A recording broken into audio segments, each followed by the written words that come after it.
You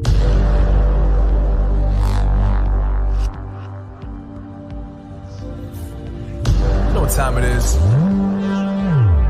Marvin Devine, Hoover, Axel, and you know how we do.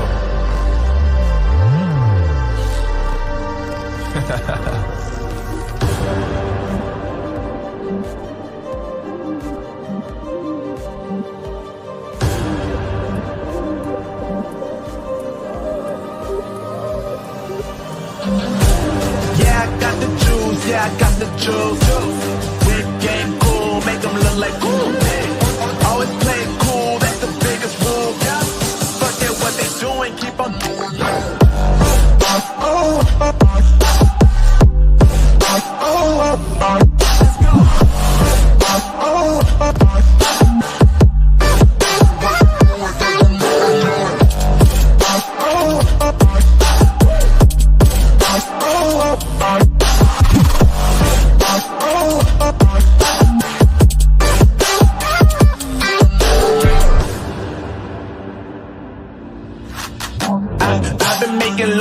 Like 22.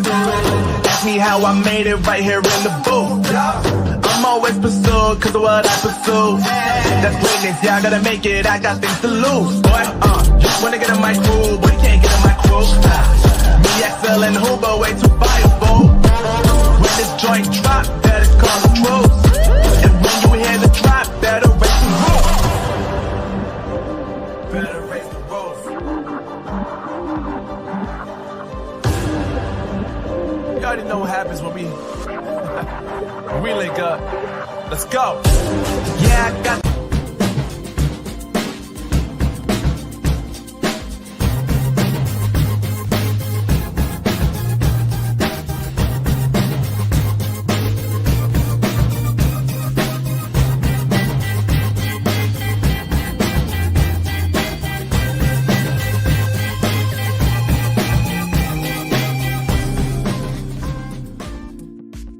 Good day and welcome to Kidney Hub East Africa. Today, we are bringing you an important conversation on dialysis in Kenya. Challenges, gaps, and solutions from a nurse's perspective. Now, we got two nurses on here. We got our special guest, Nurse Rose, new to the show.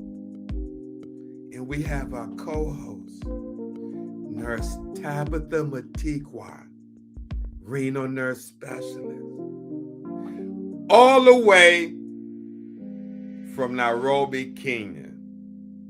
You're not going to get no show like this across social media focusing on kidney disease education, promotion, and advocacy. Now today, let me share with you, dialysis remains a life-saving treatment for many people living with kidney failure. But in Kenya, patients and families, let me not just say Kenya, let me say East Africa, because that's the name of the show, Kidney Hub East Africa. But specifically in Kenya, patients and families continue to face major challenges, including access, affordability, and quality of care. Now, to help us unpack this topic, we are joined by a powerful team. Our co-host, Moses Kennedy, popularly known as the Kidney Ambassador, and renal nurse specialist, Tabitha Matekwa.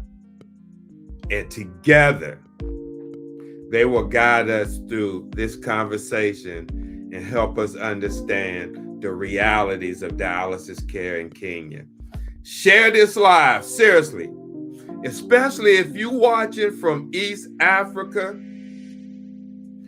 Get this broadcast out. If you are professional in East Africa, nurse, kidney doctor, dietitian, social worker, share this live with your patients, even the rebroadcast, so we can make a difference, not just in East Africa, but in Kenya. So today, we are also honored to be joined by a special guest, Rose Gitau, RN, a Kenyan nephrology nurse, kidney health advocate, and community health champion. Now check this out, who brings decades of experience in renal care. And I'm sure kidney warriors in Kenya need nurses like Rose. Need nurses like Rose and Nurse Tabitha. So welcome everyone to Kidney Hub East Africa, where we are glad to have you with us today. Now we are broadcasting live on Steve the Kidney Nurse YouTube channel, Facebook page, and the FIGO Initiative Facebook page. So please feel free to share this live broadcast with your family and friends. So sit back, stay tuned, and let's learn, share, and grow together on Kidney Hub East Africa. Now, before we bring out our co-hosts and guests, let me go over our medical disclaimer, because we don't claim to be any doctors. We're nurses. I'm a nurse in the U.S., and we have 2 nurses from Kenya. Brother Moses is an advocate and also a kidney warrior who's been on dialysis for about 10 years. Let me find my overlay. Here we go. On Kidney Hub East Africa, the information that's broadcast on Kidney Hub East Africa is provided for educational and informational purposes only, and is not intended or implied to be a substitute for professional medical advice, diagnosis, or treatment. Now, with that being said, let me bring on our co-hosts and give them the VIP welcome all the way from Nairobi, Kenya, the kidney ambassador and renal nurse specialist, Tabitha Matekwa. Let's give them the VIP welcome.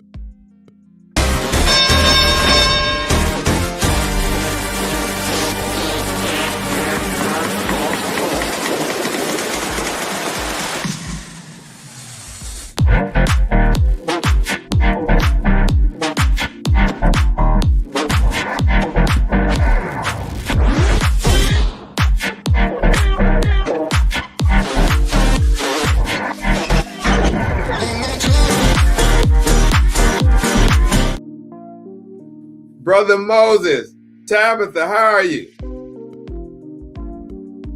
Let me switch you over. There we go. Hey. How you doing, Sister Tabitha? How's everything? Hey, I'm fine, thank you. Good. Yeah. Brother Moses, what's going on? Yeah, so great here. Uh-huh. So great. So- Though we are running blackout in part of the country. So I don't know that is what affecting Tabitha over there. So you're saying you're experiencing a blackout? Yeah. Me, How I long think does it's that normally last? Oh, okay. Sorry? I say, how long does that normally last? No, you can't predict. Okay. Yeah. So let's bring on our guest. But before I do, let me read this impressive bio. And Tabitha, Nurse Rose said before the show that you was a mentor to her, and she really respect and appreciate you. So, I mean, it seems like, I'm not over there in Kenya, but it seems like it's when it comes to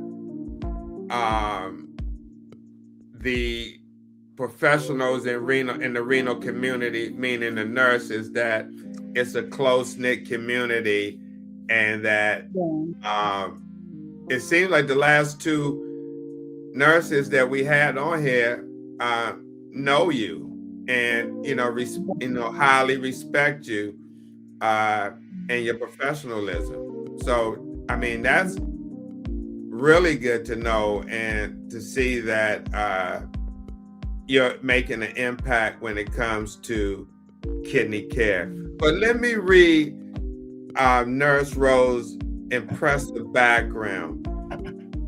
Rose Gitau, RN, is a Kenyan nephrology nurse, kidney health advocate, and community health champion, passionate about preventing kidney disease through early detection, health education, and community empowerment.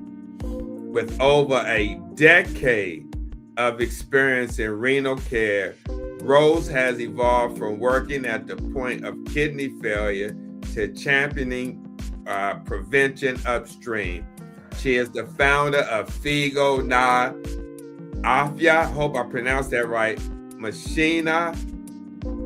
I hope I pronounced that right. But now, please correct me, Brother Moses or Tabitha. And the Renal Ready initiative, through which she equips communities and frontline healthcare workers with practical knowledge to recognize kidney health risk early. Her work brings together kidney health, community health, NCD prevention, maternity and child health, and healthcare worker capacity building.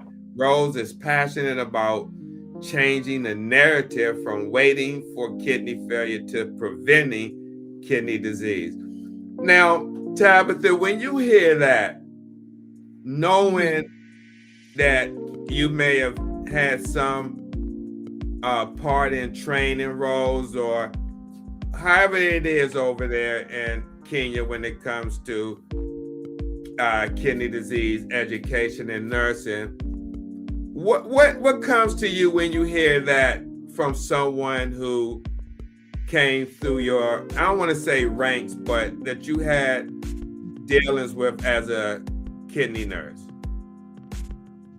I feel so good.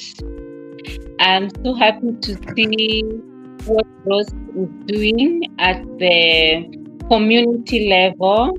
She is busy educating even community health workers.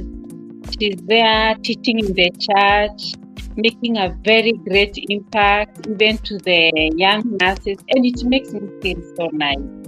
Meaning, we are going somewhere. There's an impact that is being made. This advocacy is working. Thank you.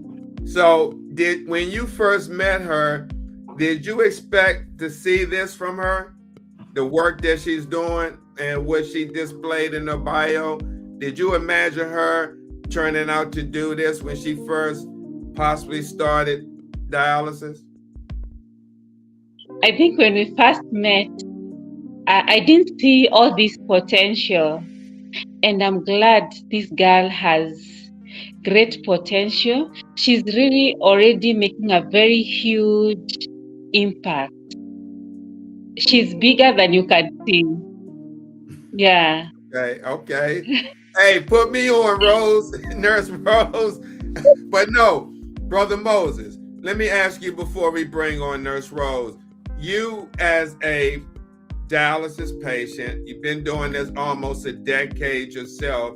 Have you ever came across the care of Nurse Rose? Has she ever provided services directly to you as your renal nurse? No. We haven't met. But I know her through a friend that linked me up to her. So we haven't met so far. Yeah. Okay. So let's welcome our special guest, Nurse Rose Gitau, and I hope I'm pronouncing the name correct. If I'm not, please correct me, Rose, when you come on. But let's give her the VIP intro.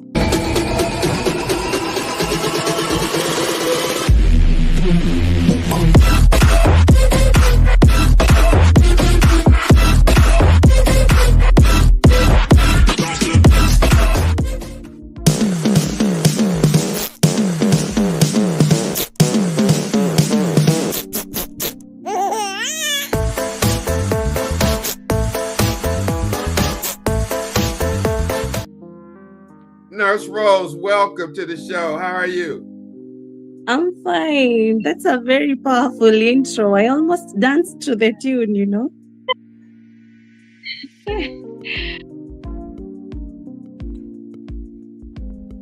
Thank you so much for coming. What does it mean for you to be here today, especially doing what you do in Kenya? Okay, for me, this is a dream come true. It is a tick in my box of things that I needed to do. You know, when I first saw the Steve the Kidney Nurse, that I think was one of the earliest podcasts of videos you did, and the guest you had probably had a lot of network connectivity issues, so I was trying to follow through and I didn't manage. So since then I did not go back to watch what happens, but I've been seeing the flyers, and yes, I've been looking forward to this. And of course, having to meet Miss Tabitha again, sharing one platform with her, I feel home. I don't feel like I'm in a place where I'm not home. I feel home. I feel like my big sister is on board. So yeah, I'm at my safe space.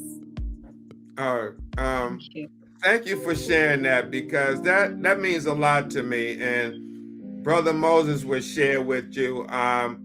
You know, mentally, sometimes I think because we have a low turnout on our shows that we're not making an impact. And to hear comments such as yours and not knowing, you know, what goes on in Kenya on an everyday basis, it's kind of just refreshing to hear that. So thank you, you know, for those comments, because I don't know who's watching in Kenya.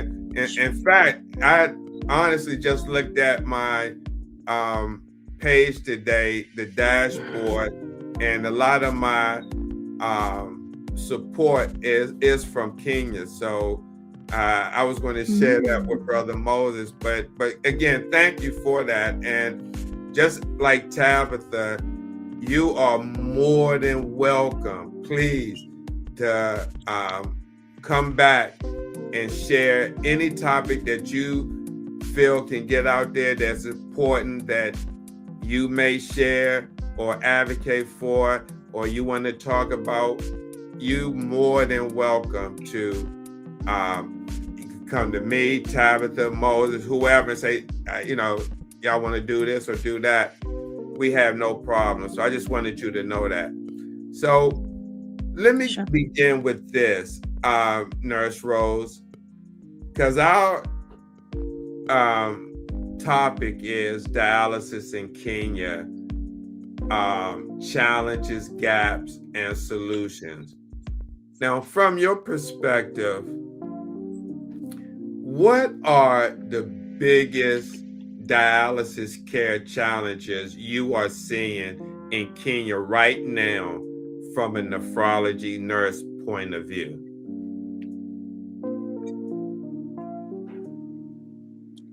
Okay. So personally, I am not working in the dialysis unit setup. However, I can be able to relate the same challenges that I used to see when I was hands-on working in a dialysis setup. I believe that things have not actually changed because the demands of dialysis remain to be the same, that a patient is required to be in the renal unit at least twice a week. So what implications are we talking about? This person has to be off duty for 2 days in a week, or if they're self-employed, it means they have to close up their business for 2 days in a week. So that is a financial implication on the side of the patient. Number two, the caregivers who have to, one, they need to foot the bill for the transport for this patient to be able to get to the facility and in time. Number two, they also have to ensure that the patient is able to get the correct diet for their care. So that is a financial implication on the side of the caregiver. Again, the other thing is that in the community, this patient is required to serve different roles. Supposing they are the only people with a cyber cafe in their village, and for the 2 days in a week, they have to close down their cyber cafe. So that means all the villagers will be stranded for the 2 days that this patient is in or is out for dialysis. And also, even if they were supposed to be offering a service in a certain office, so when they are not there, it means that all the clients will have to be moved to another day or to be rescheduled. So that means that this roller coaster also extends to the community because these people have different roles. Also, the government, nowadays that the social health insurance fund is able to cater for the dialysis treatment. And for the sake of the viewers who may not be familiar with the exact price for dialysis, especially if you're watching from Kenya, for one dialysis treatment, you spend around 12 to 13,000, and your patient requires around 2 or 3 sessions. So you can imagine how much is that per week, how much is that per month, how much is that per year. So 10 years ago, when I used to be working in a renal unit, by then the government had not chipped in to pay for these patients. So it means that patients could only come to the dialysis unit when they could afford care. It was not about who needs care or it's their right to get care, but since they were paying out of pocket, it was a question of, have you raised the 10,000 Kenya shillings or the 12,000 Kenya shillings that is required? And the answer is, if it's no, it means you'll have to miss your sessions until when you can be able to afford that care. So now that same burden has been shifted to the government. Considering that the patients used to have 10 years ago have either, I don't know whether to call double, triple, or it's just crazy. The number of patients used to have 10 years ago and the number of patients we are seeing now. So that means that the burden is way higher on the government. The money that is supposed to be building schools and roads and electricity is now used to cater for an illness that the government has no obligation but to cater for the sake of the patients who are on dialysis. So we always say that a healthy nation is a wealthy nation.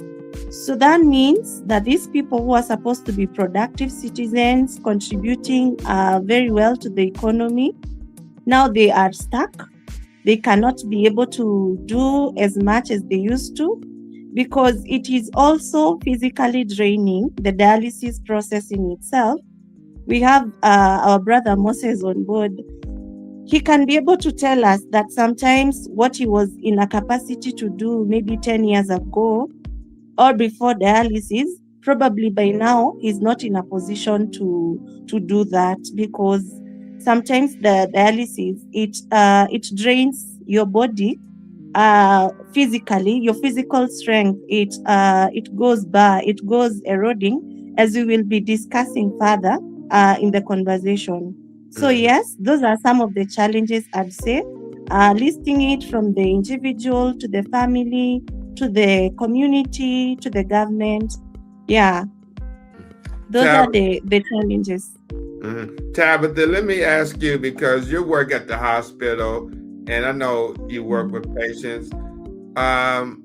What are some of the biggest some of the biggest dialysis care challenges you are seeing in Kenya from your perspective? We have the issue of finances. Where as much as our hospital insurance fund can pay for dialysis, if a patient has an issue with a catheter, tunnel catheter is paid once a year by the insurance. Apart from that, if it's a temporary catheter, they have to dig deeper into their pocket.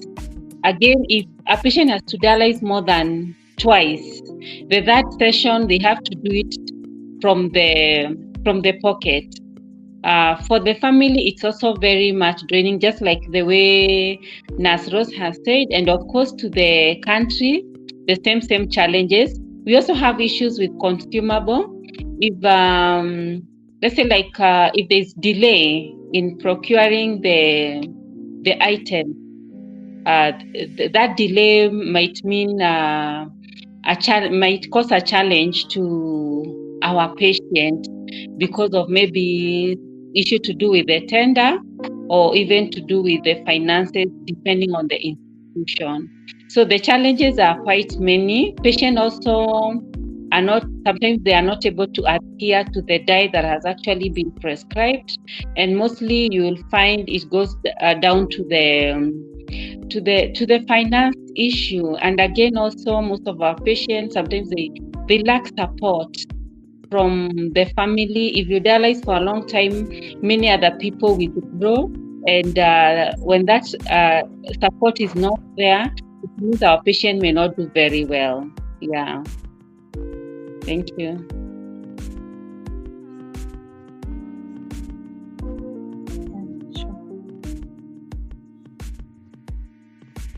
Oh, I'm sorry, I had my mic muted. Tabitha, the next question is from you for Nurse Rose. Okay, thank you very much, Brother Steve. So, Nurse Rose, for many families, hearing that a loved one needs dialysis is very overwhelming. What's usually supposed to be the first advice to the patient and to the caregiver when they see news dialysis?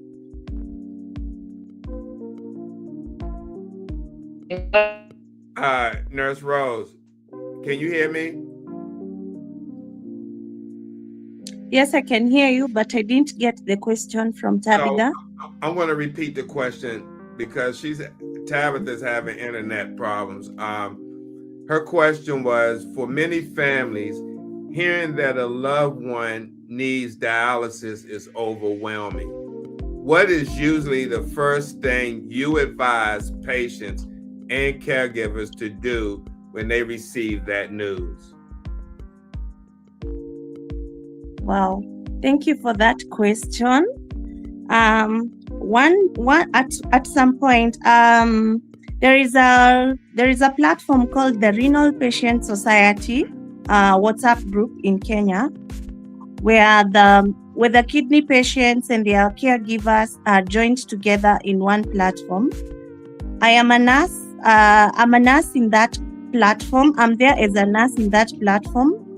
And for the 10 years I've been in that platform, I sometimes just throw some questions, some polls on that question, just to just to see different perspective from the patient's perspective on different things. So there is a time in 2024 I had run that question to the patients so that I can be able to get their perspective.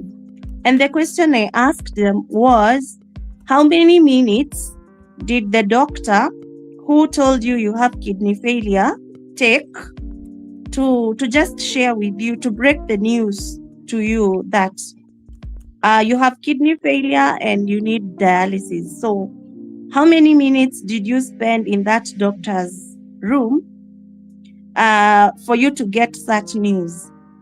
I'd say that over 80% of the patients, they spent less than 5 minutes in that doctor's room receiving that kind of shocking result information. Like the doctor only said that you have kidney failure and you're supposed to go and get your catheter done and you need dialysis in the next 2 hours. Actually, you need to be on dialysis. So there are those patients who received that information very fast, no preparation. They were just overwhelmed. And then we also have a list of other patients who went through a process of the doctor having to prepare them for some time. Maybe they were managing them for the diabetes or from the high blood pressure, and they were running some kidney function tests in the background, and they were able to see that maybe in the next 9 months, you may require dialysis. Then they start preparing their dialysis access. And by the time they are now told they need dialysis, these are patients who even get to meet someone like Madam Tabitha before they get to their first dialysis. The patient and the family, they are taken through renal counseling. They are taught exactly what to expect. They have time to ask all the questions. But again, then there is another third category of patients who only closed their eyes and opened their eyes, and they found themselves lying beside a dialysis machine, which was actually hooked to their body. And these are the patients who probably were walking with blood pressures of over 200. And then one day they just collapsed at the market, and then they went straight to ICU. And the next thing, they were already on dialysis, and then they've never left that space ever since. So my research has brought me to those different. Yes, please. No, I'm sorry to interrupt you. Let me ask you: is there emphasis put on prevention? Wow, emphasis. Yeah, I mean, like if someone, like you mentioned that someone 9 months, that's a long time, but you mentioned what to expect, but I didn't hear anything you shared of trying to stop the progression of kidney disease or knowing, because we know, at least here in the United States, they have the stages, go by 5 stages. And so is there any emphasis there when it comes to when someone gets diagnosed with, say they in stage 2, do they try to prevent that from progressing, or they just let it kind of play out to it get to stage 5 and they go on dialysis? Wow, that's a very, very good question. And I sit at the intersection of having practiced as a general nurse. I also practiced as a nephrology nurse, but stationed at a health center that is working at a rural place. So I have interacted with the challenges that we have in the lower levels of the healthcare system, whereby you can see the patients who are on stage 1 or stage 2 of diabetes, and they are living in the rural communities. These are patients who have never had anyone talk to them about kidney disease. These are patients who are actually in denial of the hypertension and the diabetes in itself. These are patients who even have no access to kidney function checks. These are patients who do not even know the importance of it. Again, worst of it all, these are patients who are in the hands of frontline healthcare professionals who actually, not to blame them, but frontline healthcare professionals who are not empowered enough to help patients to delay the progression of chronic kidney disease, because the curriculum we have at the general level, it only discusses the anatomy of the kidneys and the basic physiology, but no one teaches these frontline healthcare professionals on how they can be able to join the dots, on how this patient in stage 1 or stage 2 of kidney disease, who is coming to them on a daily basis, how is their role, how are they supposed to help this patient to delay from getting to those stages which will require dialysis or kidney transplant. For the sake of the viewer who has just joined in and may not know, let me say in a nutshell that kidney disease is just like cancer, whereby we have cancer. Everyone knows that cancer comes in stages, stage 1, 2, 3, 4. It is the same as kidney disease, where we go all the way up to stage 5. So let them not feel confused when we are talking about stage 1 or stage 2 or stage 3. And also to bring them to the light is just to tell them that as long as a patient has long-standing diabetes and hypertension, it means that this patient, their kidney function is already getting compromised by day. And these are the high-risk patients for getting chronic kidney failure. And these are the patients who we are talking about that needs to be salvaged very fast. They are these patients we need to give much support in terms of their, one, they need to accept that indeed they have high blood pressure and the diabetes so that we can contain it at that level. 2, they need to be on the right diet and they need to be referred to the nutrition. And also they need to be taught on the need of compliance for the sake of preventing complications, to include chronic kidney disease. These are the patients who are living in the communities where here in Kenya, some parts of Kenya, they really embrace the under-researched herbal treatments. And these are the same patients who are the top candidates of using the herbal treatment. Sometimes they are the same patients who are exposed to over-the-counter painkillers because probably they have diabetes, hypertension, and maybe an arthritis is knocking here and there. Or also because they are probably not are also getting those frequent headaches and pains here and there, or even the early signs of kidney disease are catching up with them, but they don't know that they are supposed to be proactive on their own health. They are supposed to go to the health center and even request to have their urine done, the basic test, because no one has empowered these patients. So that's how my work comes in. My work comes in as one who has seen the patient's agony, have seen the family suffering, have seen how much resources we are using into it. And now I decided to work in 2 dimensions. One, because I realized that the masses are losing it because of the masses are getting there out of the ignorance of the simple things they ought to have been told by someone, for which we were not able to reach them in time, and that's how they got in the renal unit. So my mission entails going out and reaching out to people wherever they are, be it in the offices, be it in the churches, as Tabitha was saying, wherever they are. Even today I was at a family event but I still use that platform as a platform to educate the people on the need to safeguard their kidney health, because I don't want them to come looking for me as they are keen to help them maneuver the lines into which to get the dialysis care. I want them to make the best of my knowledge by understanding the basic prevention.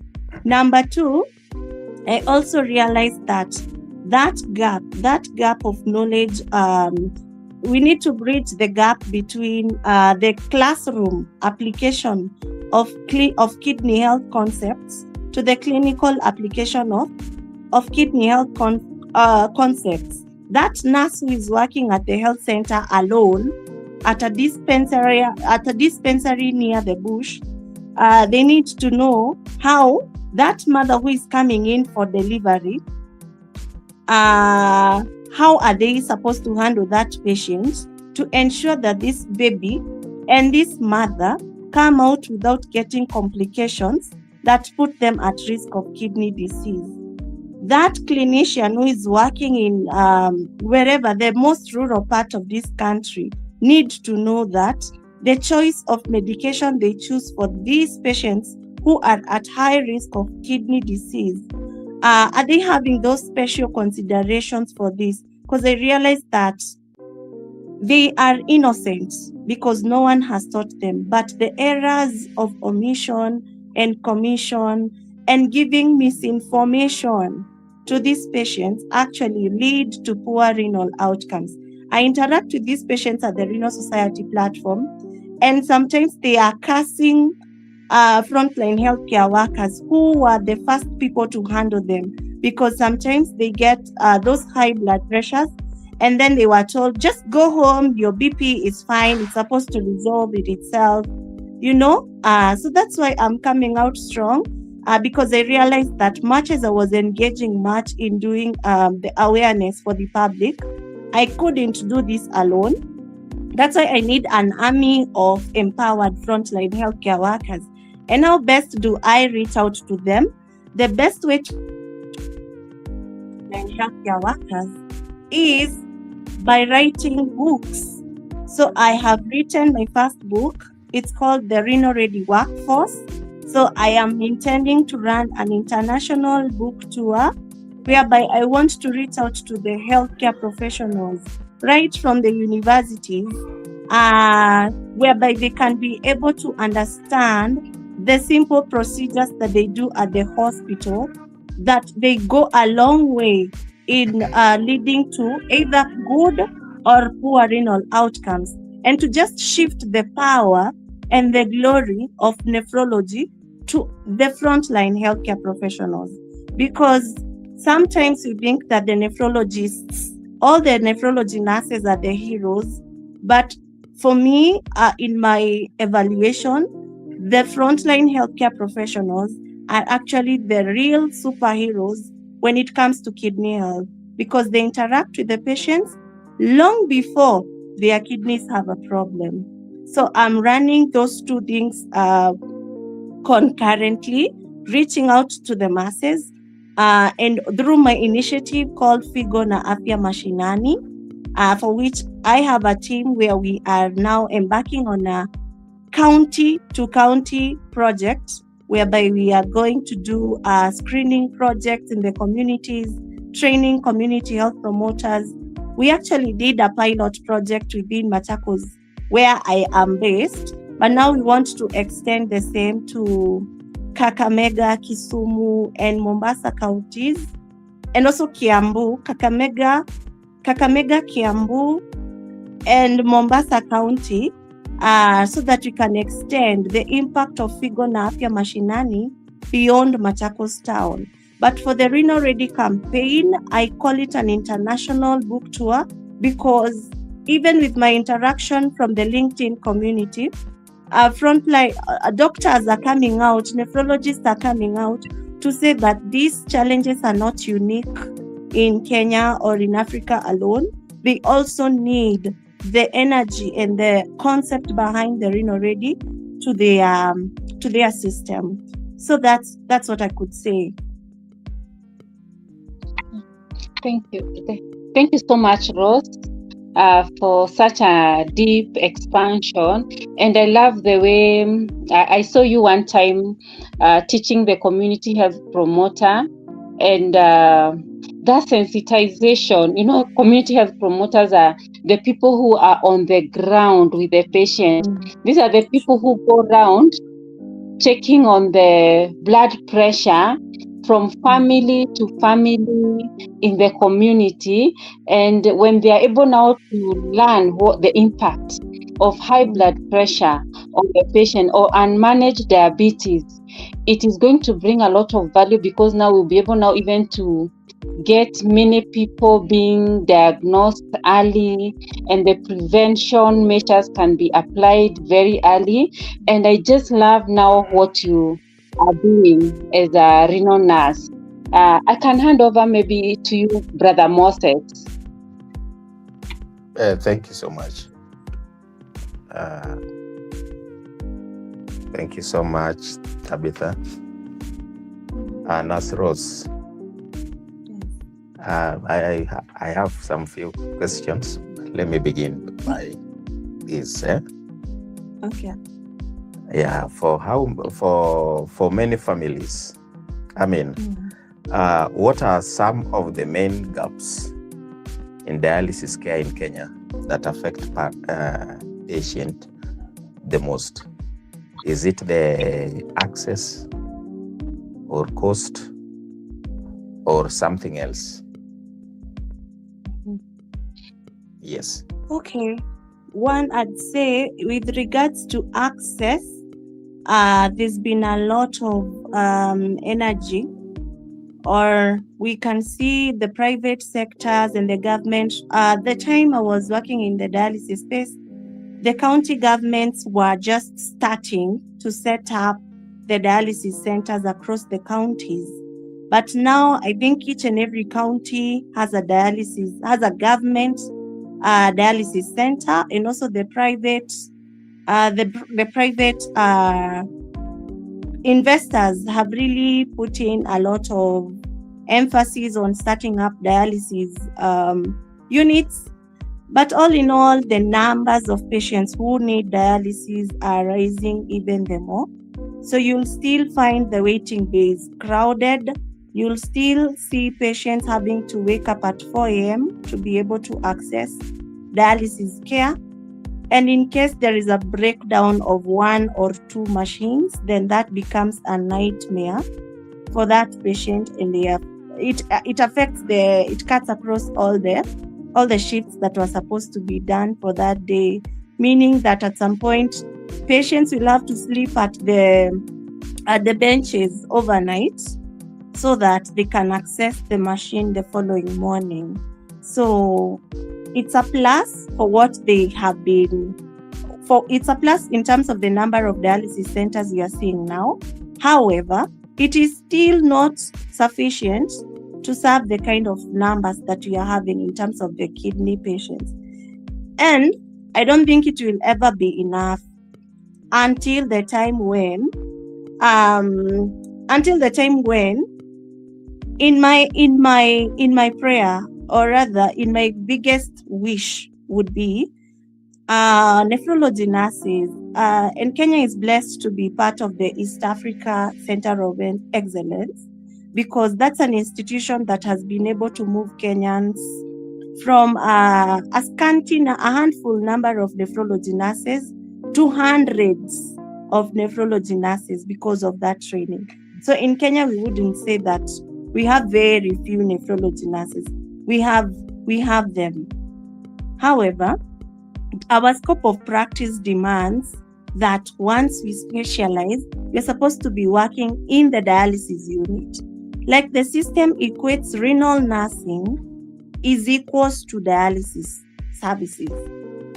We forget that in the same class we learned renal nursing, we were also taught the preventive. So we go into the dialysis units with the preventive concepts very fresh in our minds, but to the wrong audience, who are patients who are already on end-stage kidney failure. But again, the system, the dialysis units are so overwhelming that nurses go in there, they have to pull over the shift, they They don't even have time for the advocacy as much as they would love to step out there and maybe do what I'm doing.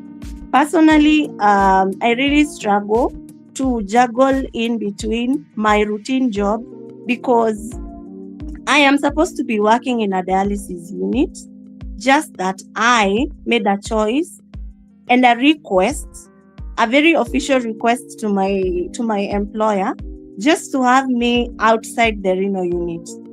I would like to other counties to embrace what Machakos County has done with me, to just have me as a nephrology nurse, yes, but they have not pushed me or gun-pointed me to tell me that you must be working in a dialysis unit.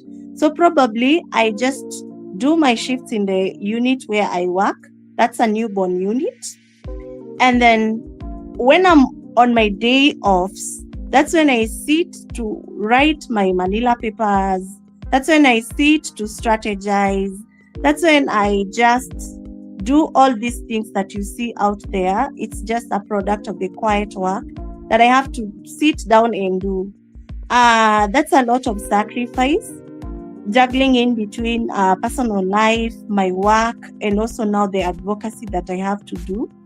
And I just decided to do it until when I can put out the results of my work out here for someone to just ask, when do you do this? And that's when I'm hoping that the Nursing Council of Kenya can be able to just say that nephrology nurses, a section of them, should not be stationed in any other place. They should just be stationed to do kidney health advocacy. Either they are doing it at the community or they are doing it in the other units, supporting the other frontline healthcare workers. That is the day we are going to have less numbers or less people knocking in the dialysis unit. Otherwise, as it is now, we are just going to continue in the vicious cycle of welcoming new patients every day. And remember, once we welcome them into the renal unit, it is not like the child immunization, where the child will just get their scheduled immunization, they are done, and they don't need the child welfare clinic again. For the dialysis, once you're in to stay. So we need to close that door by doing those interventions that I am speaking about. And this would be my happiest day in my profession. Just seeing that I'm waking up to do advocacy and I earn my salary just for that, or for that, not just for that, but for that, that would be my happiest day. Wow. Oh, wow. So that's great, Rose. What is the ratio? Because you've mentioned that we have enough nephrology nurses. Do you only have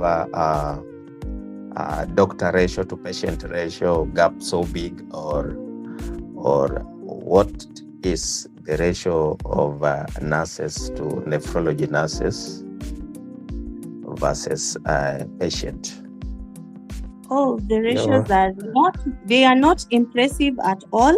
The ratios are not impressive at all, because a patient on dialysis is actually like a patient on a critical care, is a patient who is on critical care. So this is a nurse in a renal unit or in a dialysis setup. They should only be focusing on maybe 2 patients at a time. But sometimes you'll just walk into a dialysis unit where one nurse is actually running across 10 patients. So for which one, for those patients, for those viewers who are watching for the first time and are not familiar with dialysis, well, the dialysis treatment, the 4-hour treatment is like a life and death situation for that patient. And each session is not the same as the previous session. Emergencies do occur within the course of the dialysis. Patients, sometimes they go on low blood sugar, others the blood is spilling here and there, others are vomiting, others their blood pressure is, others are even convulsing, and this nurse is supposed to attend to all these patients. So it is usually very chaotic, and sometimes it becomes, it gives the nurses are no job satisfaction at all when they feel they needed to do better, but the ratios were not even there. They were not even pleasing, the ratios. They have to attend to all at once. And something else I'd like to mention, which is very, very important, is the nurse and the patient. They don't have time to talk. They don't have time to talk beyond just having a patient, telling the patient, remove your shoes, step on the weighing scale, go to your bed, let's do this, let's do that. After 4 hours, they clear and they're out. This patient only feels comfortable around their dialysis nurse because this is the nurse they see each and every time. Sometimes they want to share issues, but sometimes the nurse may not have the time even to attend to their needs. So we need even more and more nephrology nurses to be trained so that we can have, even within the renal unit, we are having a nurse who is on duty, a dialysis nurse who is on duty, and their work for the shift that day is not to hook patients and to unhook them. It's just to speak to the patient, bed to bed, talking to the patient, listening to their concerns, because we are having even suicidal cases among our dialysis patients. Why? Because the psychosocial stressors in the care, in the dialysis in itself, they just are enough stress beyond even the kidney disease in itself. So we need more nurses, because that is when we can be able to have very efficient services. Because we talk about primary prevention, secondary prevention, and tertiary prevention of kidney disease. The primary and the secondary are for those who are not on kidney failure. But for the patients on kidney failure, the tertiary prevention involves having a good quality of life for this patient, despite of them having been on dialysis. You want to look at this patient holistically. You want to address, in our curriculum, there is something we used to call the Gordon's pattern of history taking. A renal nurse should even know where the patient goes to church. They need to know what is that one thing, if I tell this patient, they will brighten up. You already know what makes them happy. You already know if they are involved in a sport. You already know who came to visit them when. We are supposed to go beyond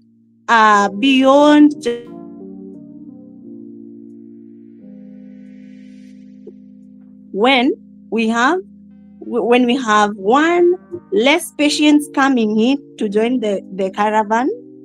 2, when we have more nephrology nurses in the system, because even if we were to bring clinical counselors, they would not fit in the renal unit per se, because it takes a nephrology nurse who has more knowledge or who has time to talk to this patient, to actually talk to the patient in a way that the patient can relate with. You just don't get any other counselor to speak to a dialysis patient. They will not fit in. So from right there, let me cut in, Nurse Rose, and ask you this question. It kind of fits right in with it. So from your experience, can you briefly tell us, how can nurses help patients prepare emotionally and physically before they start dialysis? You mean general nurses? Any nurse that comes in contact with a patient that's about to start dialysis, whether it's a general nurse, a renal nurse, or maybe Nurse Tabitha could weigh in. But from your experience and working with renal patients, how can renal nurses help patients prepare emotionally and physically before they start dialysis? Okay, I just say, in a perfect world, this should happen.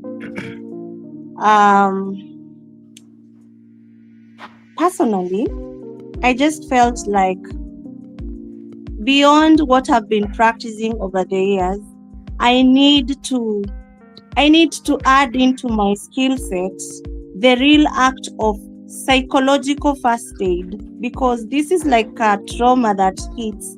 This is some bad news that has hit this patient or the family. No one prepared them. It just came. Those are the news. And now, how do you take them? How do you take them through this? I have all along been counseling patients.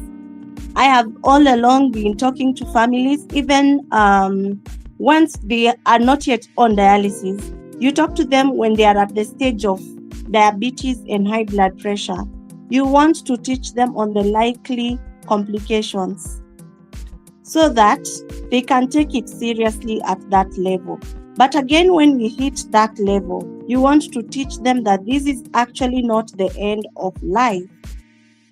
What we do is we link these patients to other champions or other warriors who have been on the journey. Like, I'd be very comfortable linking a new patient to our brother Moses here, because much as I could be able to share from my perspective as a nurse, the patient can easily dismiss my advice and say, you are only saying that because you're not the one sitting on this side of the table. So peer support is one thing that really comes in handy, because the patient is able to learn from a warrior who is actually on dialysis, has been on dialysis, is able to continue with their life goals, is able to, those patients with positive stories, they have even been able to undergo university despite being on dialysis. You get to walk them through that journey.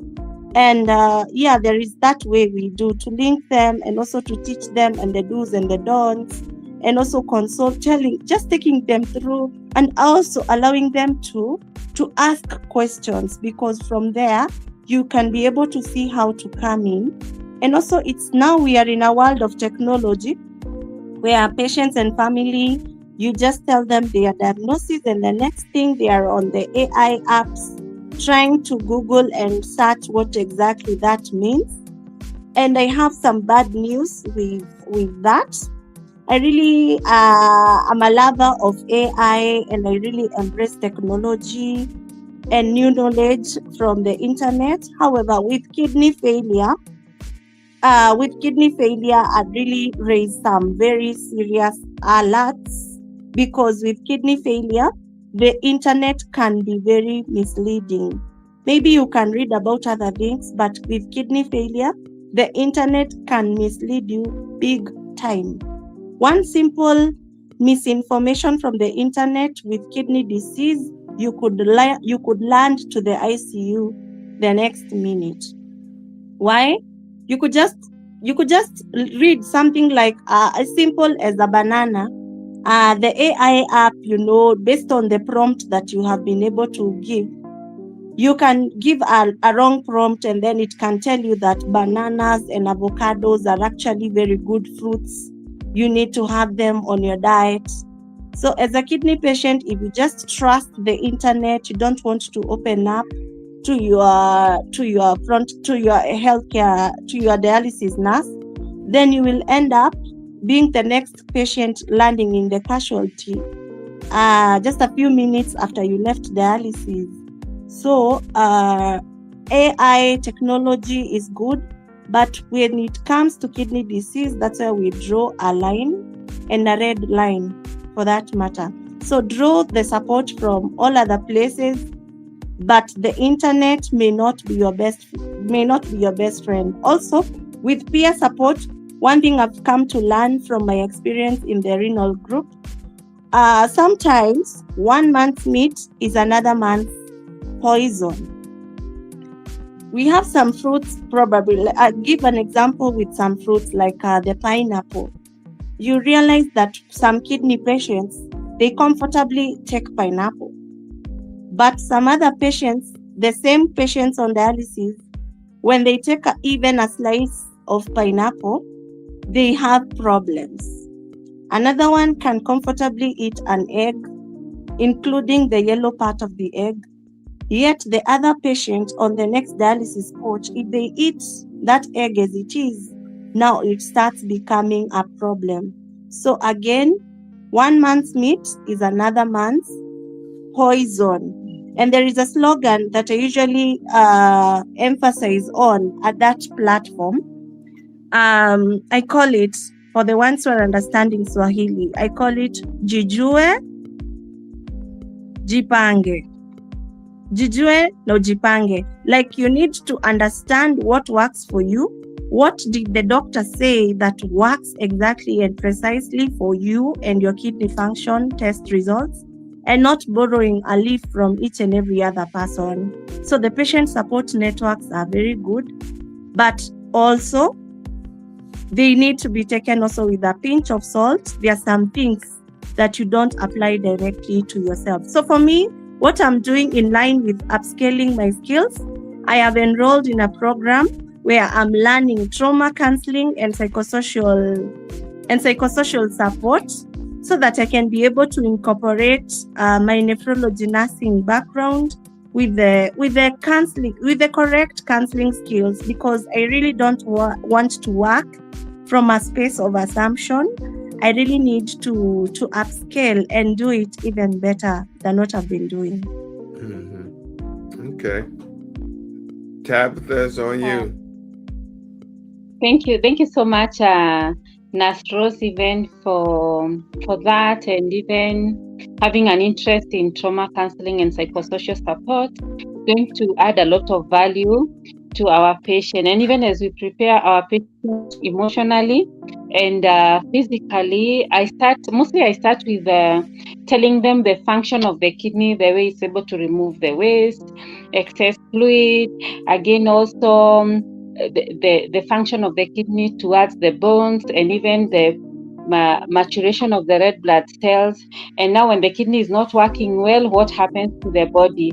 Then after explaining to them the function of the kidney, I help them interpret the lab results, the urea, and the creatinine and the potassium. What are the normal values? I tell them these are the normal values. And now your creatinine today is 1,000, and the normal is supposed to be this. Now today your urea is this much, and it's supposed to be like this. Your potassium is this value, and what is the implication when the creatinine are this high, when the potassium is this high, and even when the urea is this high. I let them understand. Then I explain to them what happens even if they are not feeling anything bad, because mostly a patient is supposed to start dialysis, they don't even have to be feeling anything bad, but some of them might be experiencing maybe only fatigue, unexplained fatigue, but when we check on the lab work, they are really bad. Then I tell them the doctor has recommended you need to start dialysis. And what is dialysis? Explain to them. I explain to them how a catheter is inserted and where it is inserted if they don't have fistula. If we had time with them, maybe they would have created a fistula earlier before.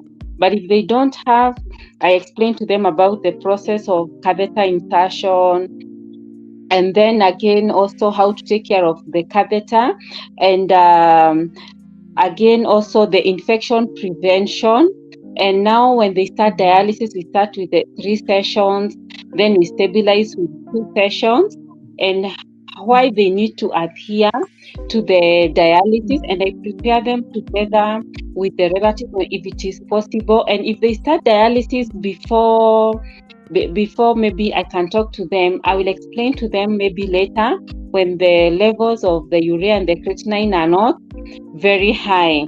So maybe to ask you, Nurse Rose, how do issues like treatment, like transport, treatment costs, and repeated hospital visits affect the daily life of the dialysis patients and even their family?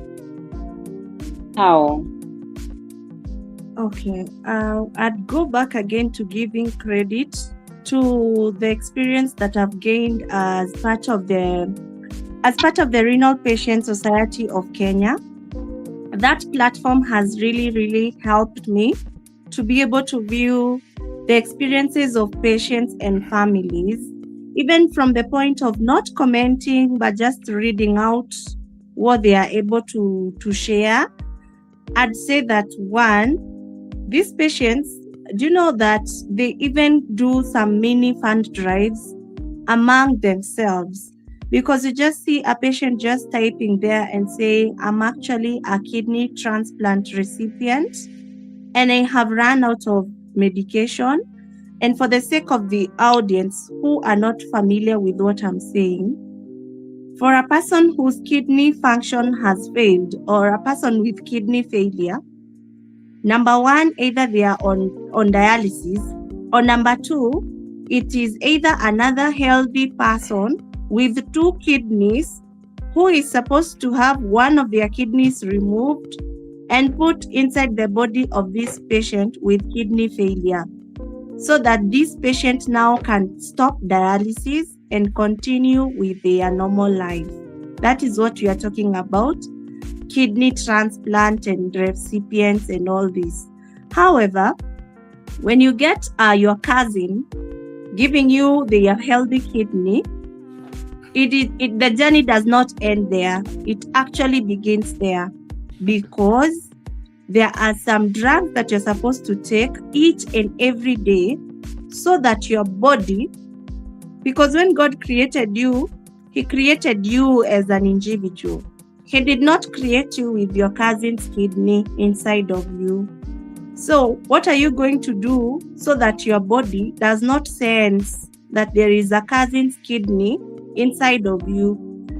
That's why you have to take a whole packet of pills on a daily basis, and on a mandatory basis, you have to take each and every day several tablets, which are not cheap tablets, so that your body does not shout, there is a foreigner in this body. So those are the medications we are talking about. And if that patient does not take those medicines, that new kidney will start misbehaving, if I can use that word. That new kidney will start misbehaving, and your own immunity will fight that kidney. And then you will become very sick, and you'll need to go back either for admission and even for dialysis again. And then you start the cycle of raising funds to get another donor and to get another kidney from another person. So that's what we are talking about, how desperate these patients are to ensure that they get this care, which may include this medication. So these patients, they actually do some fundraising amongst themselves. So for a patient to start doing fundraising with fellow patients, what does that tell you about their support system back at home, back in their village, back wherever? You know, sometimes, because I have sat around communities, I have been working in a village setup for the last 7 years. So I know what the community members speak about these patients with kidney disease. They say that this family is really taking advantage of us. They think that now this illness has become a source of income for the family. Why are they always asking us for money each and every other time? Why are they always talking in church, giving their sad stories, and they want people to raise money? Didn't we raise another 40,000 for them last year? What did they do even with that money? We didn't see this patient move from point A to point B. What are they actually doing with the money? So just to emphasize and to clear the air for these families and these patients, is that once a patient is on kidney issues, the issues keep coming. Sometimes they need admission. Sometimes, as Madam Tabitha was saying, their dialysis catheter, which is like a plastic thing like this pen here, that stays inside. It stays inside their clothes, and they stay like that. and they come to your weddings and they go to school and they go wherever with that plastic thing inside. But then when they go for treatment, this plastic thing is exposed, and then the tubes are hooked here, and then blood moves out of their body, and another tube takes blood back in their body. And then after the 4 hours, it is covered very nicely. So if they are members of parliament, they go back to parliament with their suits, and you will not notice a thing. So sometimes this thing, it fails. So when you go for the dialysis procedure, the nurses, they try to pull blood from here. They try to have the machine running, but it cannot run. So it means this patient needs to have this thing removed. They are taken back to theater and have another thing that is inserted here. And that is what we are saying. Our social health insurance fund may cater for dialysis, but it will not cater for that thing to be put there.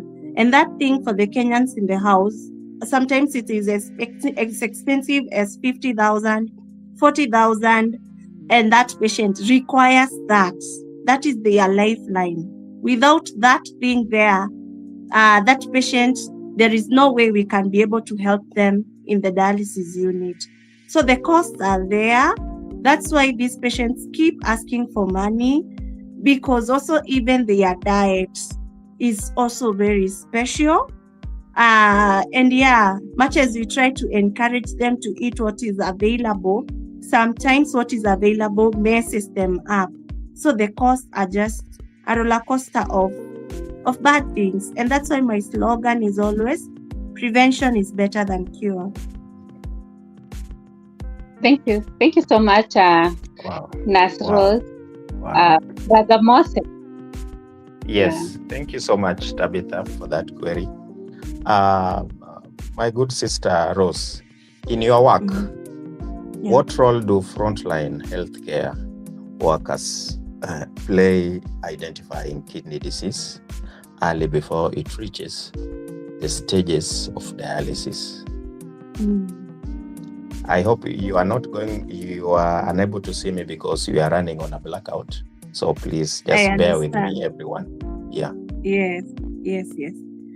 Well, that's a very good question. That's the kind of question I need now more than ever.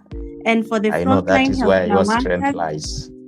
Yes. And for the frontline healthcare workers in the building today and tonight for this meeting, and also for those who will watch the rerun, if I was having a medal right now, I would actually give you that medal even before I answer this question. Just like people go to a wedding and they get a ring and they get a marriage certificate even before they get into the marriage. That is what I would do to them right now. And if I knew the emoji that can actually give me that, I'd actually give them their flowers and their medals right away. Why? And I would not give Tabitha because she's a nephrology nurse. I'd give those ones. I'd give that nurse who is working at a space where at a place where it floods and they cannot move from point A to point B. That person is the real hero. So what do they do? Or what should they do? I feel with the support of us in the nephrology space, they should be able to relate their each and every day procedures. Because if I was to come again in another session, I would be able to explain exactly how each and every part of the population is affected by kidney disease, including the newborn baby who is born today, the 16th, and by the 19th, they actually need dialysis. And between the 16th and the 19th of August, this baby or this newborn baby was in the hands of a nurse who is not a kidney specialist. But while they were on their hands, 3 days later, they need dialysis. I usually tell people that newborns undergo dialysis and they make that kind of a face because, newborns, they need dialysis at some point. The old people, they also find themselves. A pregnant mother who walks into the antenatal clinic, maybe just to unpack that a little bit. This newborn unit who is born to a mother, this mother is not able to breastfeed the baby for the first 24 hours of life. They cannot make any milk. This mother is probably in a health center somewhere, in a health center or in a dispensary. The facility is closed by 5 p.m. So if that mother delivered at 10 a.m., by 5 p.m. they are actually discharged and they have been sent back to the village. As long as they are not having postpartum bleeding, that is just enough for the mother to be discharged. However, you didn't even have time to see whether this mother has a support system at home. You did not go ahead even to check whether the nipples of this mother are inverted, or what is the likelihood of that this mother is actually to breastfeed this baby very well within the first 24 hours. You didn't have all that. You didn't even know that actually that is important. So you just discharge the mother, and maybe you don't make any follow-up. So what happens to that newborn baby? They just go back at home. And then the mother, of course, even when you call her and ask her, hey, how are you? Congratulations on your bundle of joy. Have you breastfed the baby? That mother will tell you, oh, you know, my breasts, actually, I'm only having some powder coming from my breast. I don't have any breast milk. And then they'll just say, it will come. You just chill. It's just going to come. Just eat ugali. And then the following day is on the 17th. The milk is just coming in, just a bit, scanty. And then by the third day, that newborn already has a fever. That newborn is already a bit lethargic. That baby, the fontanelle is almost dry and it's getting sunken. The baby is less responsive. And also the baby is not passing urine. Every 3 hours, the mother wants to change the diaper. The diaper is still very dry. Did the nurse at the health center teach that mother the danger signs to watch out on in case you see this, you're supposed to do that. In case you see this, these nurses will tell this mother everything, but they will not tell them that in case the baby is not passing urine, come back to the facility. So these mothers will not know whether it's a problem or it's not a problem. So by the time this newborn is taken back to the facility, that is day 4 of life. And then they find the same nurse who is not empowered. What will this nurse say?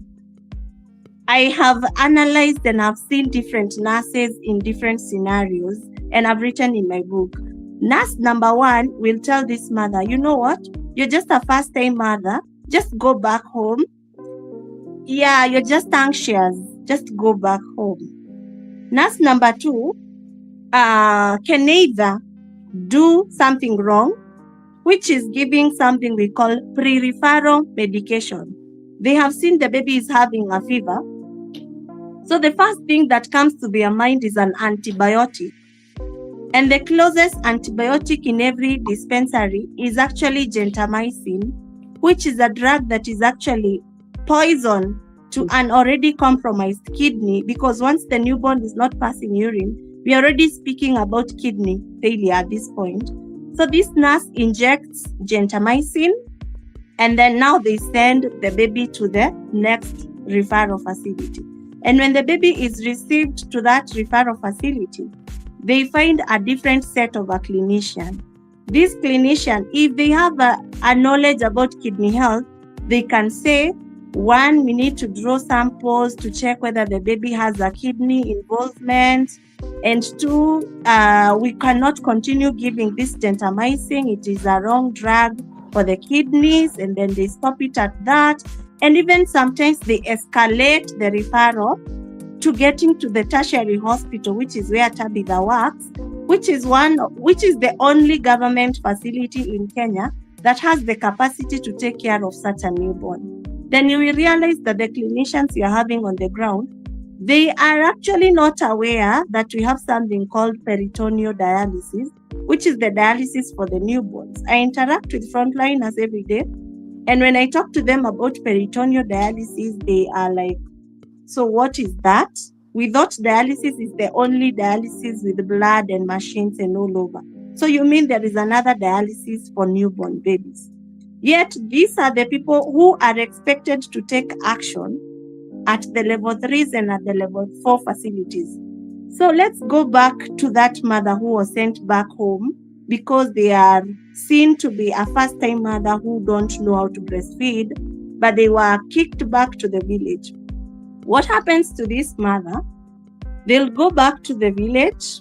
They'll try whatever maybe they can do. If a friend advises them that, you know what, in our culture, we usually say that if a baby is not breastfeeding, it means that their small tongue is actually is long. It is causing them not to breastfeed well. So we need to take the baby to an old granny somewhere to have it cut so that the baby can breastfeed. Some cultures, like where I'm working around, their culture, they insist on gum cutting, where the baby, they just say the baby has false tooth. That's why they cannot attach to the breast, so it needs to be scrapped off. And then what happens? The baby gets infections and the baby cannot even breastfeed for the next, I don't know how many days, and things get worse. And of course, we lose that baby at the community level, and that baby is dead and buried. And then this mother is blessed enough again to conceive and to get another pregnancy. And if they have the same issue of delayed lactation, because the midwife where this mother attends clinic is not empowered enough to prepare mothers for breastfeeding long before the baby is born, so the mother will get the same cycle repeating itself again. I'm sure the audience have heard of mothers who are known to lose their newborns within the first week of life. If you investigate further, you could get a linkage relating to what I'm speaking today, because midwives are supposed to treat mothers on how to prepare for breastfeeding. Mentally, they need to know that I am expecting a baby. So in my brain, I know that in 9 months, I'm going to hold a baby and I'm the only mother to the baby. Psychological preparation. Number 2, they are supposed to be taught the correct nutrition. And number 3, they are supposed to be taught on how to physically prepare for the breast, so that once the baby is here, we don't waste the first 24 hours. So Moses, that's just one illustration of just the newborn. I've not touched on how the fronting comes in for the mother, for the fathers, and for everyone. So it's a whole series maybe we could do. Yeah. Let me interrupt for a moment, because our time, we're already over like a half an hour of our time. But so how do those frontline workers, not speaking from a mother with a baby perspective, but for someone that got kidney disease, how do those frontline healthcare workers play in identifying kidney disease early before it reaches the stages of dialysis? Okay. It depends on where the patient is. It depends on the facility that the patient is at, because our system, our healthcare system, we start all the way from level 1, which is the community, level 2, 3, 4, going up to the tertiary hospitals. And you can have sometimes even the level 4 facilities having no capacity to do a kidney function test. So the patient can be managed for infections, query, whatever. But kidney like not being at bay. However, in a good world or in a perfect world, and also with some of our colleagues, frontliners who have really stepped up, they can be able to pick some of the symptoms, such as the swelling of the body and the face, and issues to do with urine changes, whereby a patient is not able to pass in the urine input and output balance is not tallying per se. Also, the vital signs, sometimes they can hint into the kidney, because as we were talking about the functions of the kidney, the kidney has a role in your blood pressure control. So if the kidney fails, what is the result? Your blood pressure will misbehave. So even the high blood pressure is also a sign, like the high blood pressure that is beyond control, it is also a sign that can be picked. And the swelling, especially of the lower limbs, is also another telltale symptom of kidney disease. So yeah, we are able to have frontline workers who are able to pick that and in time. Otherwise, misdiagnosis is still very common. People could just be only thinking about the low albumin and overlooking the kidney function in itself. So, Ms. And Rose, also, yeah. I'm sorry to interrupt. So basically what you're saying is there's a lot of frontline workers that are not actually prepared to detect or identify kidney disease early before it reaches the stages of dialysis. Yeah. Because us in the nephrology space, before maybe more advocacy or like more kidney health advocates from the nephrology space have started coming up, we could only talk about kidney health to our colleagues only when it's World Kidney Day. Only when it's World Kidney Day, that's when nephrology nurses and nephrologists would just post something to do with the symptoms of the kidney on social media. That's when you would be seen around talking and walking and having events on kidney health. Probably that is the only opportunity we have been having to reach out to our frontline healthcare professionals. But with more of the Renal Ready campaign and more champions and more nephrologists even in Kenya getting into the space of advocacy, the likes of Dr. Soki, Dr. Hussein Baga, and more of others, then we are able to have a wider reach for the frontline to support them, because they cannot support us from a place of ignorance. They need to be empowered. So, yeah. So my next question, Brother Moses, are you finished?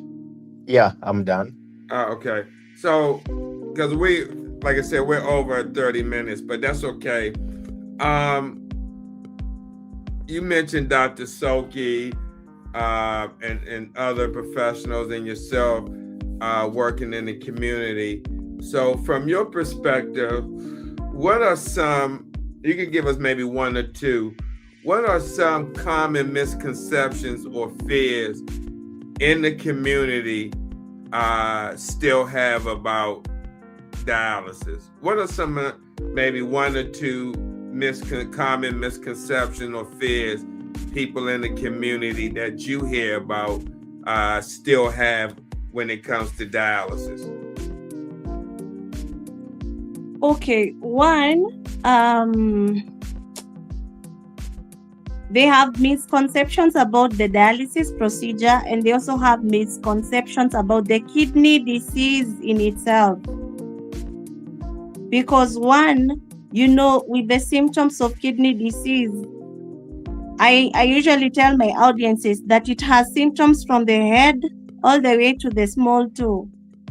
So if you knew someone today and then 5 years in dialysis, or even when they just maybe the ones who come in with the acute symptoms, probably last month they were looking all the same, and then in 2 months their body is swollen. Even if it's a man, their pot belly is so big, like as if it's a 9-month pregnancy. Maybe their skin tone, they are more dark. Some others, they become very emaciated. They become very slim. So this is Africa. And I live at the heart of communities where witchcraft is still blamed as a cause of many things. people blame it on curses, taboos, maybe it's a ritual this or a ritual this that you did not do. That is what maybe caused you to doing that. So you can find even a patient skipping dialysis so that they can go back to their village to try and sort out with the village elders whatever rituals they think needs to be done, so that they are let off the hook of dialysis.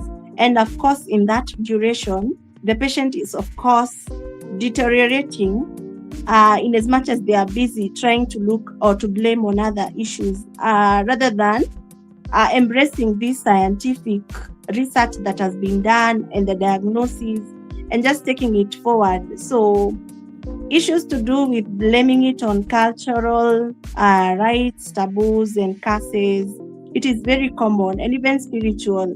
Just saying that you did not offer this offering, you didn't do this sacrifice in church, that's why your pastor has probably given you this curse, and yeah, here you are.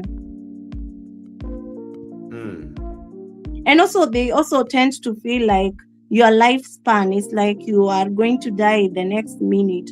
So even if like now we are on a season of elections is loading, and of course some of the kidney warriors maybe want to take part in some of these elective positions, people can say, you know what, this one will not even make it 3 years into the election. So why can't we elect someone with a sustainable leader? This one, I usually hear they go and have their blood washed at the hospital. So all their blood is taken out of their body. So how can we have such a leader representing us? So there is a lot of stigma because of the ignorance that is out there. Because even the televisions, they do not show that part of kidney failure. They talk about kidney disease on the news, but it is less emphasis on what actually happens inside the dialysis unit. So I'm hoping that someday we can have a series of shows that is taking people through what actually dialysis is, so that these patients can be embraced back in the society.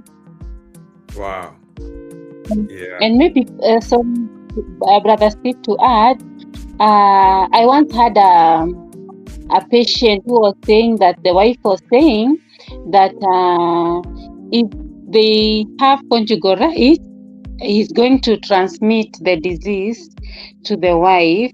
It's good for the community to know that kidney disease is not transmitted and it's not like a sexually transmitted disease.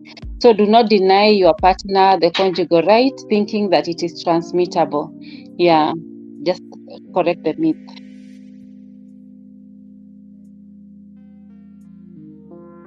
Yeah. Okay. Wow. Tab, I think the next question is on you. Okay, thank you. Nurse Rose, how important is patient education in helping? How important is patient education in helping the clients manage their treatment successfully? Patient education. Yeah. How important is it? Yes.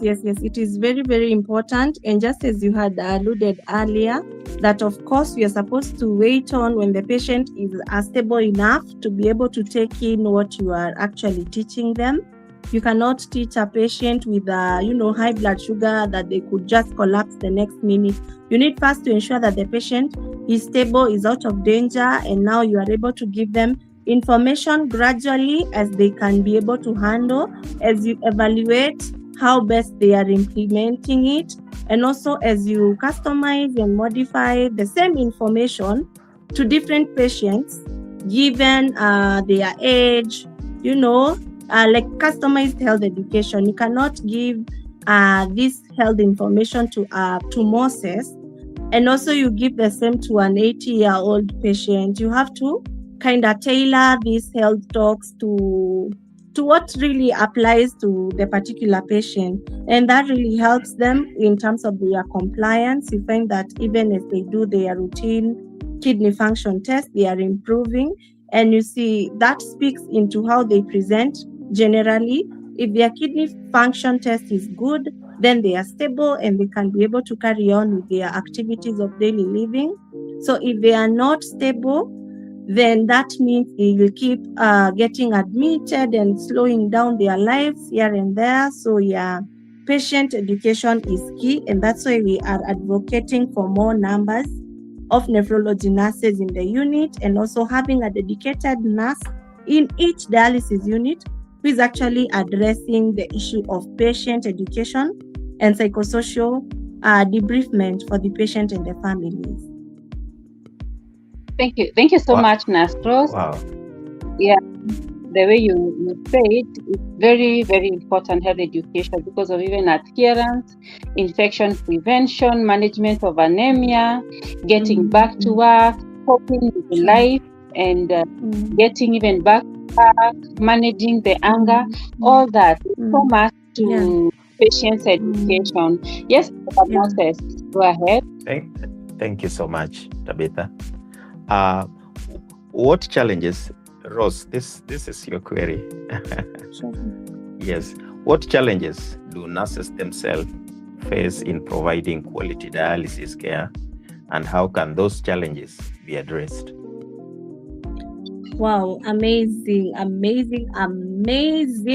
Thank you for that question. So I would not I've overemphasized on issues to do with the staffing, the ratios, of course. Dialysis nurses are getting burnout, serious burnout. I'm talking about serious burnout, because when the machines fail, that means the delays in the unit will affect the staffing ratios. If the nurse was supposed to leave at 4 p.m., they might even find themselves in the unit at 10 p.m. And the following day, they are supposed to be at work by 6 a.m. So that is a challenge in itself. Number two, and I just say there are those system related challenges like those ones, and also there are some other challenges that are really, really personal, like the loss of patients in the patients who are in our dialysis circle. Let me say that I still grieve over patients I lost over 10 years ago, because why? We had such a close-knit relationship with them and their caregivers. We could do like vision board together. We could just see like we are talking about this patient. We are seeing their life in the next 5 years. We are talking already like, you will already have gotten a transplant. And of course, you will already be having your first baby. And of course, and then all of a sudden life is cut short by death. That sometimes in Kenya, people say, manas ni wabaya, manas ni heartless. That means like nurses are very heartless people, because probably we give some painful injections. But let me tell you, from within ourselves, I think we are the most fragile people, because we see lives lost more than any other profession. Because even the nephrologists themselves, sometimes they are not there in the unit with us as we are building this relationship with our patients gradually. They only see the doctor for 5 minutes, but they are with us for 4 hours, 2 times in a week, 8 sessions in a month. We are family. The dialysis patient only knows of this nurse. So when we lose those patients, we grieve, we mourn those patients. So I usually encourage, even in our project that's about the kidney health safaris, where we are going around different counties, we have a specific package that is actually targeting the nephrology nurses, debriefing them over these losses or for these patients, because they like in my workplace, we have a special room for us nurses, for where we go and grieve, where we go and mourn. Because when you lose the baby, you don't want to cry in front of the relatives. You don't want to carry that pain to your children back at home. So you are allowed to go into that room. You cry all you want, and you have your colleagues helping you to go through that pain. So it is much. Some are system related, others are just within. Wow. Back to you, Steve. Thank you so much, Rose.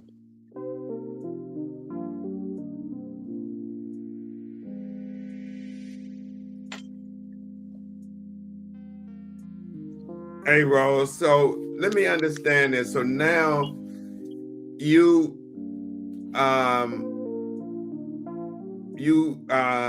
go back and forth between dialysis and working in newborn.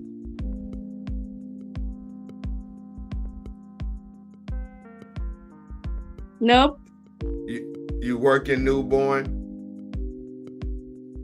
Yes, I work in newborn, and then when I'm off duty, I'm either seated in my house, writing, thinking, strategizing, planning, doing virtual meetings with my teams, doing interviews like the way we are doing now, going out in the community.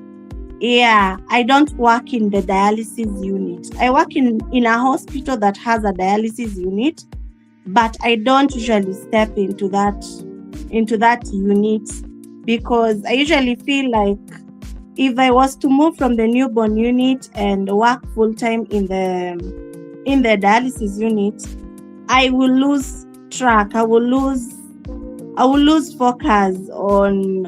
I started my career from working as an on-job trained dialysis nurse in one of the busiest hospitals in my country, especially in terms of dialysis services. It's called the Nairobi West Hospital. It has a very high capacity for dialyzing patients. That is where I started working as a general nurse in the wards. And then I got curious and I just wanted to go in and see what's in the dialysis unit, what happens there.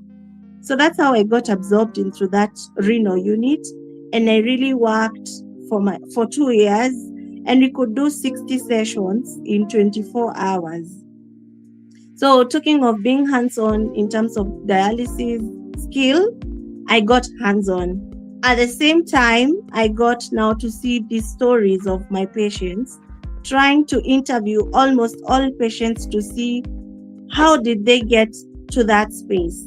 So when I realized that almost all cases were preventable, either by frontline healthcare worker empowerment or through educating the masses, then that gave me my mission. So I said, yes, I'll continue working, but when I'm off duty, I'll be trying to build a blueprint on kidney disease prevention, that for which any nurse anywhere can be able to replicate and do the same for the community, because it felt like God was placing that burden so deep in me. Much as I've tried to run away from this so many times, God always has a way to bringing me back, to swing back into action until I can replicate myself in many other people, and I can just sit back and enjoy my day offs and take vacations here and there. So you mentioned prevention. So my next question, many people ask whether dialysis is the only option once kidney disease gets severe. Excuse me. Can you briefly share with us what should patients understand about prevention and early care? That's my question? Okay. Yes. Okay, infection prevention for dialysis patients. Number one, of course, it starts at the health facility where they are undertaking dialysis. Of course, all standards of operations should be followed upon the cleaning and the dressing of the dialysis access. And number two, the patient is supposed to be taught of excuse me. I think you may have misunderstood what I said. What I was saying was many people ask whether dialysis is the only option once kidney disease gets severe. What should patients understand about prevention and early care? Okay. So this takes me back to what I had alluded earlier. There are levels of kidney disease prevention. Number one, we have the primary prevention, whereby we are looking at these communities out here, these people out here who are not having any risk factors of kidney disease. How can we make sure that they don't get these risk factors? And these risk factors include obesity, like high blood pressure, diabetes. How do we make sure people don't get to be obese? How do we make sure that people don't get high blood pressure? How do we make sure that they don't get,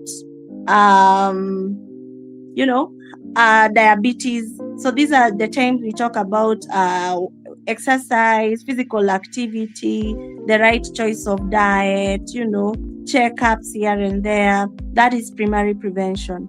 Number two, we have secondary level prevention.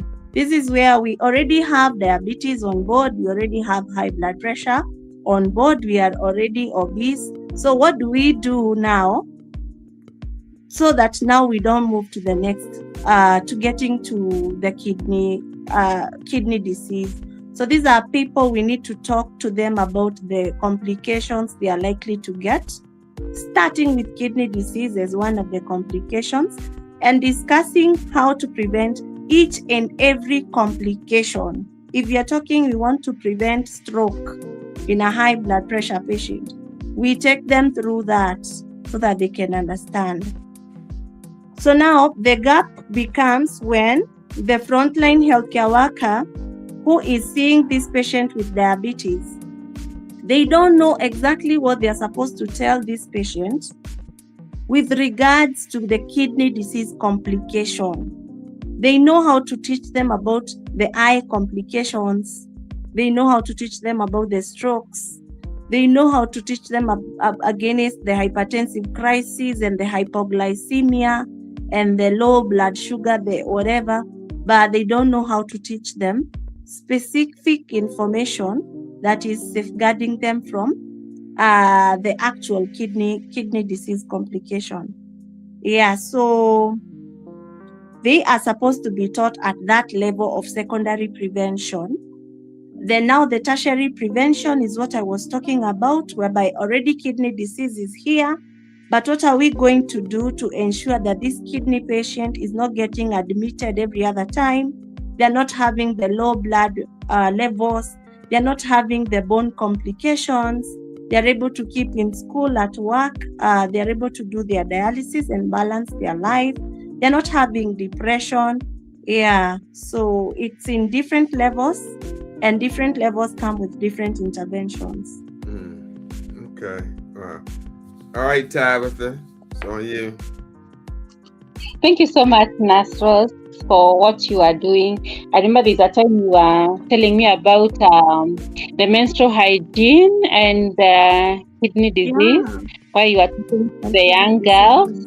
Thank you, and congratulations, you're doing a good job. So what message would you give to a family supporting a loved one on dialysis, especially if they are struggling emotionally and financially? The message.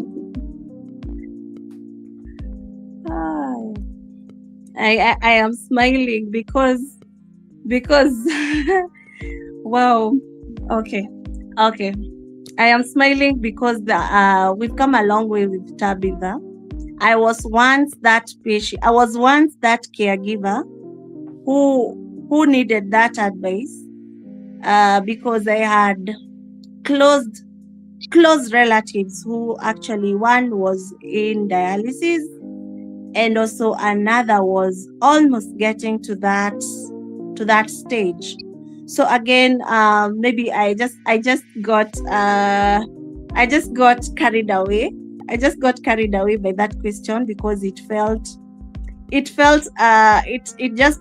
just brought in some memories, and just again it just felt like, okay, now I need to share. So you said the question was what I'm supposed to share with patients on financial what? Gratis. Please come back again. What message would you give to a family? What message would you give to a family of a loved one who is on dialysis, especially if they're struggling financially or emotionally? Okay, financially. Thank you for that question. Yes. So, number one, this psychosocial counseling training that I'm undertaking now, I'm learning things. I've been doing them, but I've actually I was not able to put names to what I was doing. We are learning about an intervention that is called linking. So, linking, LINK. That means that if a patient's family is struggling with financial issues, I stand at a place where I can be able to link this family to different avenues so that they can be able to receive help. One, if they are in a hospital setup, I could link them to the hospital administration through the social worker, so that maybe their bills can be waived, they can get discounts here and there. Maybe I could link them to the politician who is in their area, who can be able actually to chip in to some extent.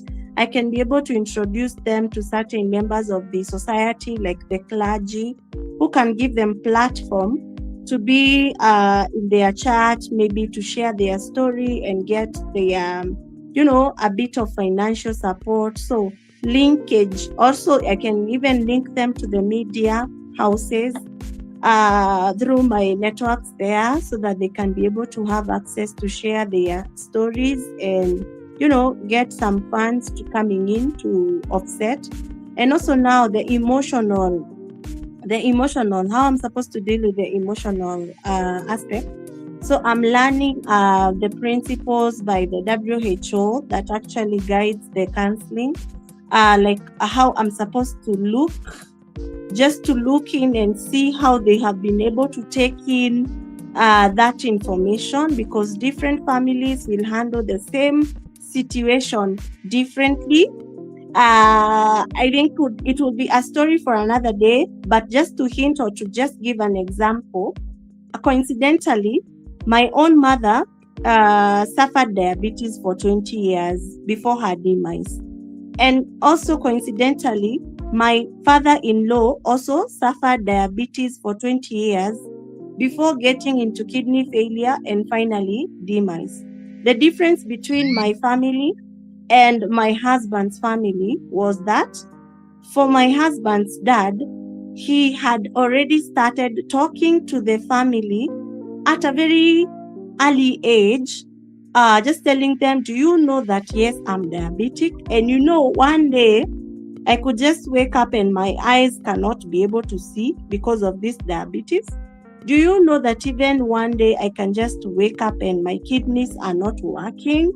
So what will you do at that point? Those are things that he used to tell his children very long time ago, even as they were growing up. So even when this thing came, they could flash back and remember that their dad had actually prepared them. As opposed to our family, where my mom had the same medical history, but in our family, the mention of the word diabetes was forbidden. We were not supposed to talk about my mother's medical condition. We were just supposed to focus on our education and know that we are children in that house, and we are not supposed to contribute to any decisions that entail my mom's medical condition. That was us growing up, and we never got to be oriented on this. So even when I went to nursing school, when I was learning some things about diabetes, when I come back home and start talking the same to my mother, she would really dismiss me. She would say that family, our house is not meant to be having like diseases like the topic on the table. We are not supposed to discuss diseases. My condition is just privately mine. It's not something that you're supposed to. I remember she used to keep her insulin in her bedroom, and she would just hide and just get her jabs. And even when she used to go for clinic, she would tell us, in case anyone asks where I am, just tell them I went to town and I'll be back by evening. And he never wanted even anyone to find out whether she's diabetic or not.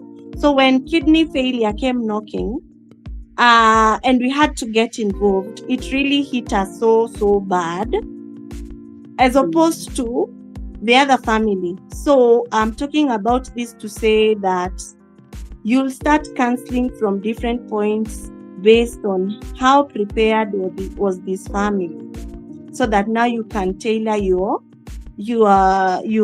support accordingly. Yeah. Thank you so much, Rose, for what you've really shared. It's really going to bring a lot of insight in the life of very many people, and you've really helped us understand so much. Maybe even as we are concluding, maybe you can tell us about your book. Okay. My book?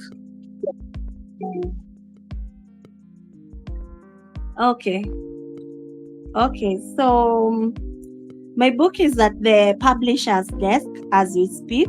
We are gonna launch it before the end of this month on Amazon. So hopefully in the upcoming Kenya Renal conference, we'll have more time to talk about it. I had done like a draft of the same book, and I had around 50 nurses who were able to read it and give me some input and feedback. And from that, now I was able to embark on a journey of writing an expanded version for the same book with a whole brand new concept, and it has reviewers from all over the world who have been able to selected reviewers from all over the world. I've had reviewers from different parts of the continent who have reviewed the book and shared their feedback. And of course, now it's at the publisher's desk. That's my first book. Then I'm also working on another 2 books. The second book, it's called Every Woman's Kidneys, because I really like to customize my talk based on who am I talking to at what particular time. So I realized that women have very pertinent issues and very broad issues that revolve around them. So I'm writing a book specifically that's addressing the women and the kidney health, inclusive of what Tabitha is talking about, menstruation and kidney health, the UTIs, childbirth and pregnancy and all that. So it's coming up. Then also the third book is a book for all. It's called The Kidney Health Conversation, because I'm this person who would go and start a kidney health conversation wherever I go. I even go to the local parliament, the county assembly, and start talking to policymakers about kidney health. I walk into an office in Nairobi and I just tell them, hey, did you know that this and this, I just go to a shelter where we have the motorcycle riders in Kenya, and I just wear a cape and I just look and talk like them and get to their level and just vibe around, and then they just get to understand kidney disease at their level. So it's called The Kidney Health Conversation, where regardless of who you are, regardless of your level of education, we can come to a space where you and I can get to understand. We can get to start a conversation. And all these books they are just like teaching aids. because I see myself being more of out there, talking more, and then just leaving them with something to hold on, to read on, and also to the books can go far, even to places maybe I'll never have the chances to step foot to. Thank you so much, Nasros, and we just love what you are doing. Keep doing it. I love your courage. I've never stepped in the parliament, but thank you so much. You've been there and you're doing something great. I hand it over back to Brother Steve. Yes, Rose, I'm going to just ask you one more question because we're way over our time. Just one final closing question is, what is one powerful message you would like every Kenyan to hear about protecting kidney health before dialysis becomes necessary? One brief. Okay, my slogan, as I said, you will never understand the value of something until you lose it. So it is until you know what your kidney does for you. If only you knew what your kidney does for you, probably you would step up on your daily habits. And one conversation starter that I like with my almost all audiences is that, did you know that once you get kidney disease, you will never be having an opportunity to take water ever again in your life? So that becomes like a light bulb moment, and suddenly everyone is interested to know, like, how can someone survive for years without taking water per se? So now that's when now you start the conversation. So prevention is better than cure. Take care of your kidneys. And for the people out there who have platforms where people can share this information, just have us there so that we can reach as many people, because we cannot finish all this in one sitting. We need more of kidney health conversations. Now, I definitely agree with you on that.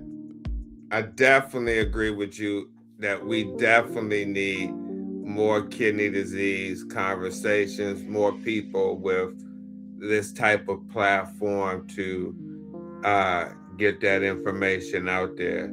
So I just want to thank you so much. Well, not you per se, but everyone for staying with us on Kidney Hub East Africa.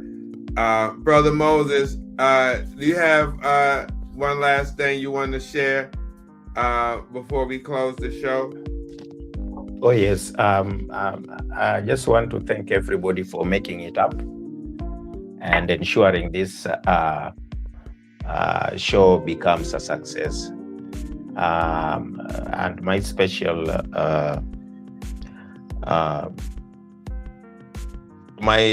request is to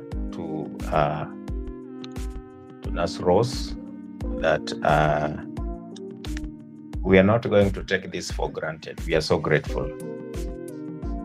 So thank you very much for showing up, and we hope of having you anytime once again. Thank you. Yes, and Moses is experiencing some power grid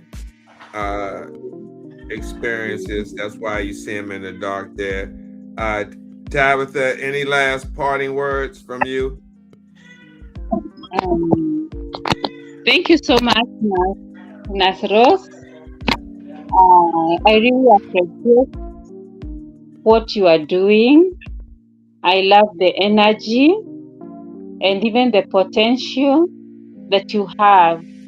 And I like how you are unique in your own style in managing the kidney disease. Thank you so much. Yeah, thank you for the value you're adding even in this conversation. Thank you. Absolutely. Nurse Rose, where can people, you said you're an author? Yes. Yes, where can people find your books? My book will be soon launching on Amazon. Okay, is it on Amazon now? So before the end of this month, it shall be already launched. And that book that's coming out fast is specifically for healthcare professionals. It is not for the general public consumption. It's called the Renal Ready Workforce.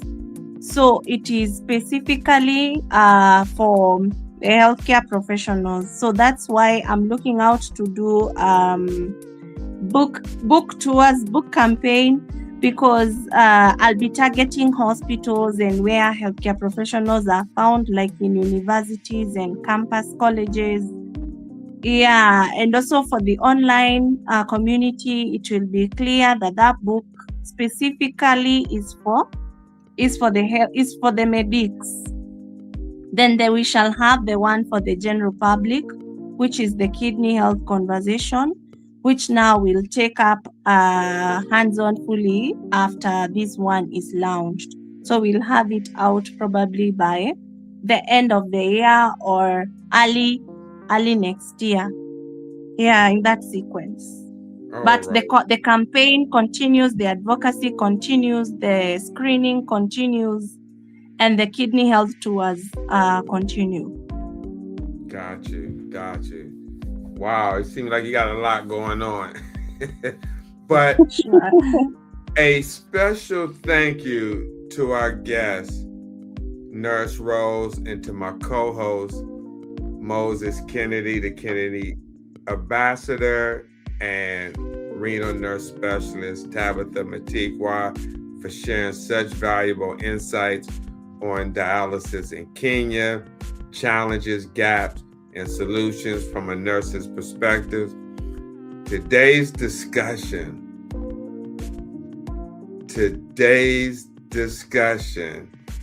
reminded us of the importance of access, affordability, quality of care, and early detection and protecting kidney health.